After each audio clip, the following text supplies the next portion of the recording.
Bonsoir. Bonsoir. Sans honte, c'est maintenant que tu arrives à la maison, à 16h. Hein? Victorine, d'où viens-tu? Chez un ami. Chez un ami, chez un fioton. C'est comme cela que tu vas devenir pute. Hein? Eh, tu viens ici, je te parle et puis tu veux t'en aller. Hein? C'est quoi ça? Tu seras pute, je te l'ai dit. Je n'aime pas ce genre de jugement. Quoi? Laisse-moi tranquille. Qu'est-ce que tu appelles jugement? Tu viens ici. Donc c'est ça que tu appelles jugement. Le jugement est une opération de l'esprit qui consiste à affirmer ou à nier un concept ou soit une idée. L'expression verbale du jugement, c'est ce qu'on appelle la proposition. Viens ici sur le tableau, ici, je te montre ce qu'on appelle la proposition. Et on étudie la proposition selon sa compréhension et selon son extension. Selon la compréhension, nous avons la proposition négative, nous avons aussi la proposition affirmative. Et selon l'extension, nous avons une proposition qu'on appelle universelle et une proposition appelée particulière. Pour bien comprendre, suivez bien ici ce qu'on appelle...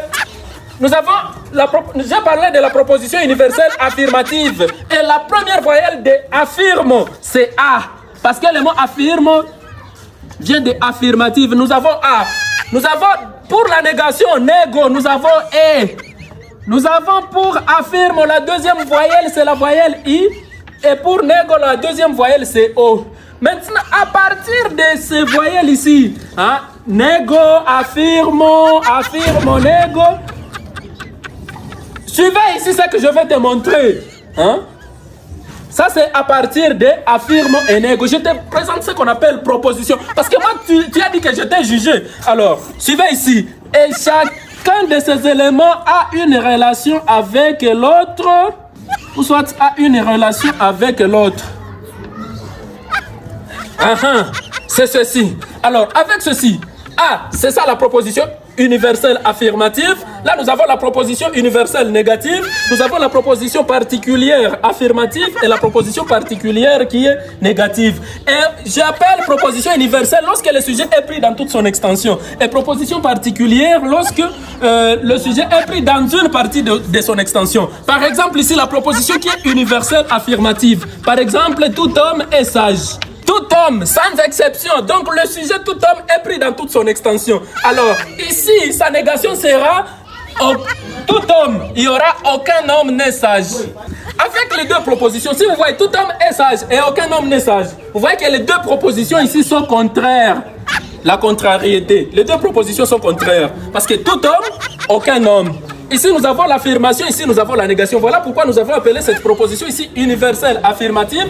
Ici, la proposition universelle négative. Parce que ici, ici le sujet, tout homme, pris dans toute son extension. Ici, aucun homme, aussi c'est dans toute son extension. Et ici, maintenant, avec la qualité, c'est là qu'il y a l'affirmation, ici, il y a la négation. Voilà pourquoi les deux propositions sont universelles, mais affirmatives et négatives. Alors, ici, nous avons le I et O. Comme nous l'avions dit, I, c'est la proposition particulière affirmative et est appelée une proposition particulière, suivez-moi, lorsque le sujet est pris dans une partie de son extension. Mais ici, c'est affirmatif. Voilà pourquoi là, je dirais quelques hommes sont sages. Quelques hommes sont sages. Là, c'est avec la proposition tout homme est sage. Ici, maintenant, on aura la négation de cette proposition ici. C'est quelques hommes ne sont pas sages. Voilà. Avec tout homme est sage et quelques hommes ne sont pas sages. Vous voyez ici, la proposition est universelle. Ici, la proposition est particulière parce que son sujet est pris dans une partie de son extension. Ce genre de proposition qui ne s'oppose qu'en quantité. Parce que les deux, ici, nous avons la quantité universelle. Ici, nous avons la quantité particulière. Mais ici, il y a affirmation. Ici, il y a aussi affirmation. Les propositions qui ne s'opposent qu'en quantité sont appelées des propositions subalternes. Les deux propositions ici sont subalternes. Voilà ici aussi.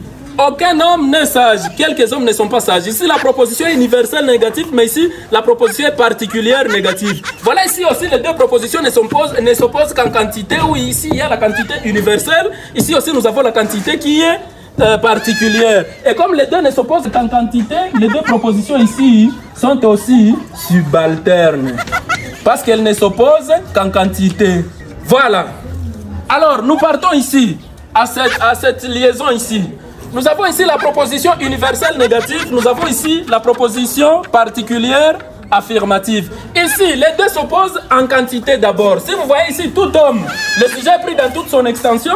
Ici, quelques hommes, le sujet est pris dans une partie de son extension. Donc, les deux d'abord s'opposent en quantité. Du point de vue maintenant qualité, ici la proposition est négative parce qu'il y a la négation. Ici aussi, il y a la proposition qui est affirmative. Donc, il y a aussi opposition. Ici, il y a affirmation. Ici, il y a négation. Et les propositions qui s'opposent et en qualité et en quantité sont appelées des propositions contradictoires. Parce qu'il y a contradiction partout. Les deux propositions ici sont contradictoires. Tel est le cas même ici. Vous voyez ici, la quantité est universelle, ici, la quantité est particulière. Ici, la qualité est affirmative, la qualité d'ici est négative. Comme les deux propositions aussi s'opposent et en qualité et en quantité, les deux propositions aussi seront contradictoires. Voilà, les deux propositions ici sont contradictoires. Et c'est ici, nous avons une proposition. Cette proposition du point de vue quantité est particulière, celle-ci aussi est particulière. Mais du point de vue qualité, ici, cette proposition est affirmative, cette proposition aussi est négative. Et les deux propositions qui s'opposent au niveau de la qualité, mais avec la même quantité, sont appelées des propositions subcontraires. Ok. Les deux propositions sont subcontraires. Alors, l'ensemble de tout ceci,